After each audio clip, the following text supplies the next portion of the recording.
A quick story here. A while back, I was trying to get clients on LinkedIn, and the whole process every single day would cost me 4 to 6 hours of my time. So we have to do things like, setting connection requests, creating a lead list, sorting the leads, sending DMs, setting the appointment, booking meetings, a bunch of things every single day. So then one day it hit me that the only thing that takes me close to my goal, which I actually enjoy, is taking over the DMs when a prospect responds and book the appointment. So what I then did felt crazy. I delegated every single thing that was not that. Meaning I delegated every single thing that comes before taking over the DMs and booking the appointment. And I went from 46 hours a day to like 45 minutes to 1 hour a day. That's what happened. And guess what?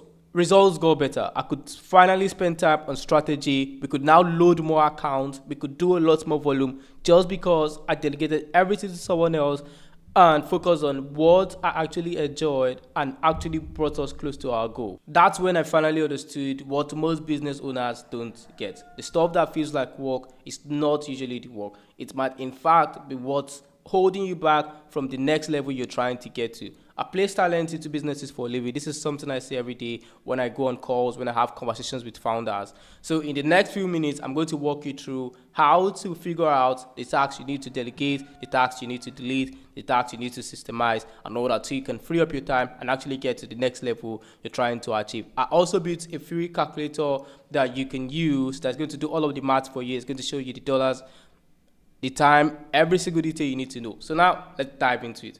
Let me just show you what I did. So now the activity here is LinkedIn.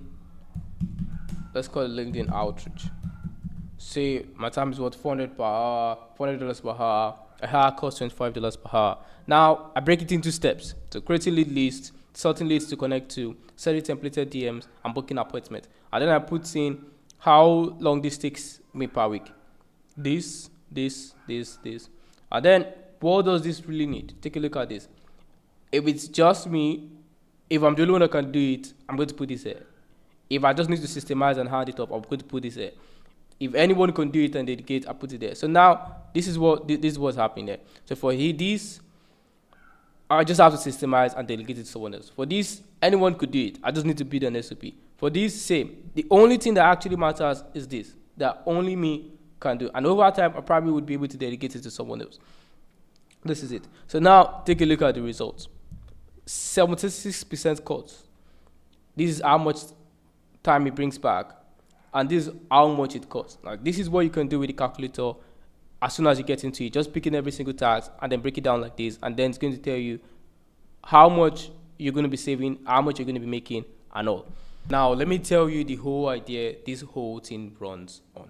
Every hour you work is doing one of two things. It's either growing the business or it's just running it. Growing is the stuff that didn't exist yesterday. Let's say the marketing, the sales, the offer, the conversation. Running is keeping the lights on, the admin, the updates, the sheets, the meetings. So both feel like work, but only one makes you bigger. And most founders spend what? 80% of their week running the thing, and they feel you're being productive. That's the actual problem. It's not that you're not working hard. You're working really hard, but on the wrong half. So how do you tell which is which? There are two questions. That's it. One, does this actually make me money, or does it need my specific brain? Two, could someone else do this if I handed them a system? Answer those for every task you do, and everything you're drowning in drops into one of four buckets. And you have to get all four right, because nailing 3 and probably 1 keeps you exactly where you are. So stick with me here. So bucket 1, double down. This is the high money only you work. You don't delegate this bucket. You protect it. You clear the runway so you can do more of it. In fact, you want to almost do none of the rest and do more of this, but you can create that space. I mean, you can't create that space until you handle the bucket that's hitting your whole calendar, which is the next one. So bucket 2, delegate now. This is repetitive, it's low judgment, and if it's high judgment, things that are really important, you may just have to find someone who is competent enough to take it over from you.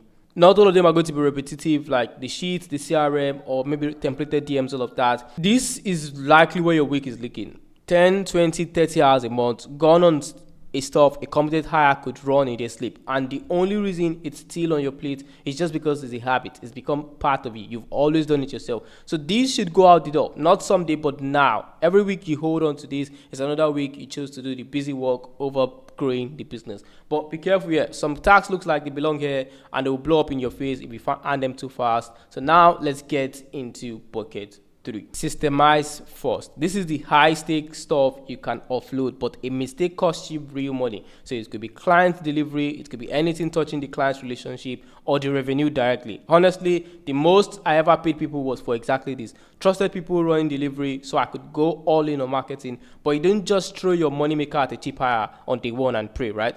You do that, you don't save time, you lose the client. So these buckets get the system built first. The SOPs, the loans, the decision roles, the meetings, then you transfer it slowly and carefully. I know it might come off annoying, yeah, but it's the difference between handing off a money maker and a touching one. And then there's this bucket founders are the most scared to touch, even though it's the easiest one on the whole list. That's bucket 4. Delete or reduce. These are not making you money. They don't need your brain. They're just there. Maybe half your internal meetings, the Slack threads that take up your afternoon, the report nobody reads. People cling on to this because it feels responsible. It feels like something you should do, but it's not. It's just busy work. This bucket doesn't need to be delegated. It gets killed. You don't need a SOP. You don't need to hire. You just have to take it right off. So this is the fastest how you get back. Almost nobody does it, but you can.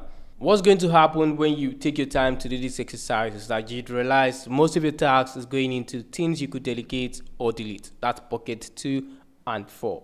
And this is exactly what's holding you back from the next level you want to get to. So now you're probably thinking the usual thing, or you will think about the usual thing when you start breaking this down into parts here. You would say things like, oh, no one can do this like me. I've been doing this myself for XYZ time, blah, blah, blah, blah, blah. Yeah. In some cases, you'd be right, but in a lot of cases, you'd also be wrong. You just have to take your time and systemize the whole thing and bring in someone who could even be more competent than you, could pay attention to more details because they're not as busy as you, handling like 5, 6, 7 things. It's going to be all that's on their plate, and they'll do it fantastic. And now you get time to work on the things that actually grow the business. Maybe a better funnel, maybe create better content, maybe reach out to clients, maybe speak to more people, whatever it is. That's what it does for your business. So now I know you've watched me break down one task and found out what I needed to delegate, all of that. But in your case, you probably have, let's say, 20 of them.